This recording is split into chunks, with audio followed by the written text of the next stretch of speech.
A very good morning to each and everyone watching Mama Rugagasawa Television. Thank you for being with us again to be with me, Kamika Gisle. Now let's kick off the news headlines. Togo President visits Rwanda. Rwanda aims to eliminate bilharzia by 2030. On the international news, Ivory Coast government launches cocoa Buyback scheme. Now let's take a short break to be back on the news details.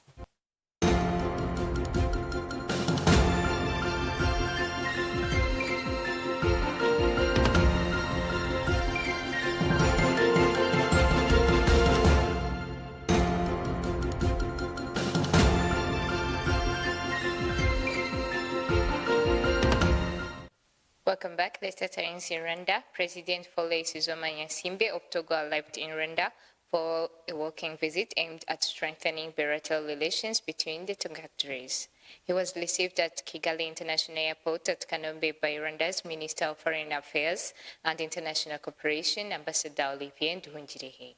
President Nyasimbe last visited Rwanda in January 2025 when the two nations agreed to deepen cooperation across key sectors, including trade, agriculture, investment, the green economy, and regional security.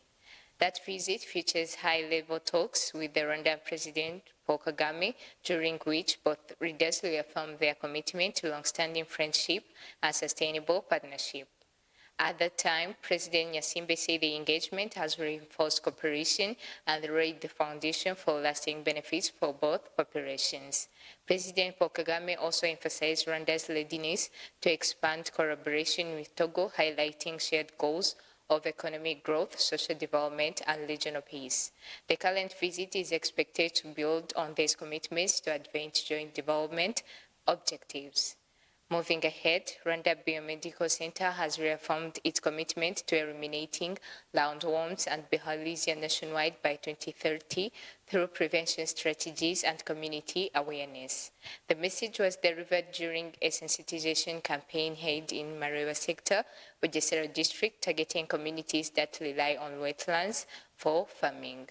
Residents were educated on preventing neglected tropical diseases, particularly intestinal worms, such as bilharzia. The campaign comes ahead of International Day for Elimination of Neglected Diseases, observed on January 30. Farmers say the initiatives improved their understandings of disease transmission and the importance of hygiene, including proper sanitation and wetland management. RBC officials noted that 43 cells in Bugesera remain affected by bilharzia and stressed the role of citizens in building latrines and avoiding open defecation. Health authorities also warned against relying on traditional healers, urging early hospital treatment to prevent severe complications and deaths. Now turning to the next story, Nyabihu District authorities have announced that more than 21,000 households will be connected to electricity under the EPC Nyabihu project at a total cost exceeding 26 billion Rwandan francs. According to district officials, electricity coverage in Nyabihu has risen steadily since the launch of the first national strategy for transformation NST1 in 2017, when only 27% of residents had access. By 2024, coverage had increased to 60.6%. The district now aims to achieve universal electricity access by the 2025-2029 development plan period. Deputy Mayor for Economic Development Jean-Claude Habanabakize said the project implemented by the Energy Development Corporation Limited has already connected more than 17,000 households, reaching 82.9% coverage. Authorities say improved electricity access is accelerating development and encouraging planned settlement patterns. Now let's take a short break to be back on the international news.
Welcome back. On the international news, Ivory Coast Coffee and Cocoa Council has launched its initiative to buy beans so producers can get paid.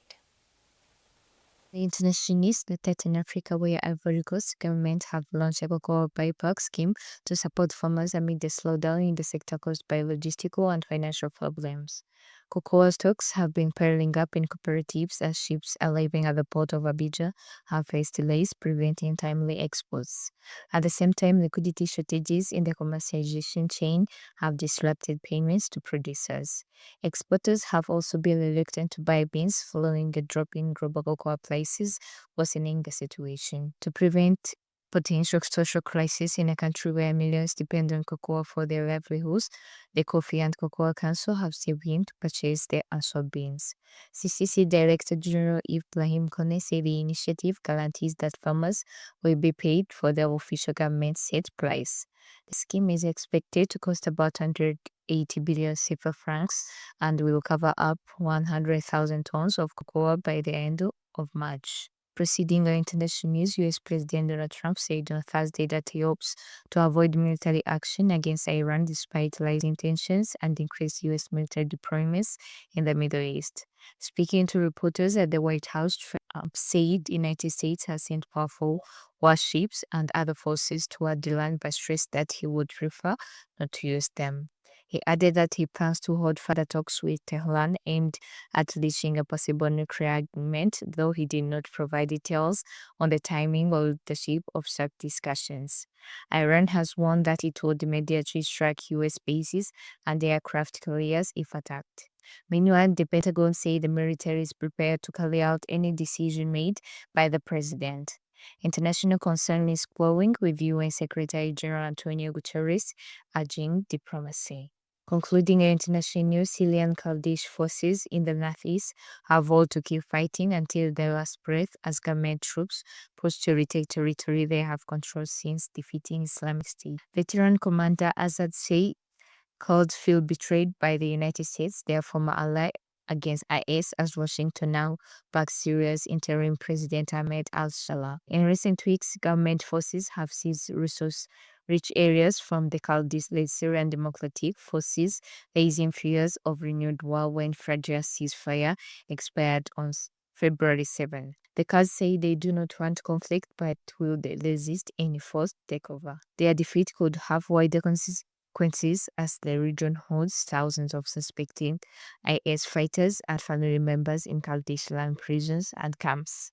Camp officials, one detainee, remain radicalized and emboldened by shifting control, increasing the risk of instability if fighting spreads. This is the end of our international news. This is Mongo Sabo Television. As we come to the end of our news edition, let's remind you of the top stories that we talked about. Togo President visits Rwanda. Rwanda aims to eliminate berries by 2030. On the international news, Ivory Coast government launches cocoa buyback scheme. And this marks the end of our news edition. Stay tuned.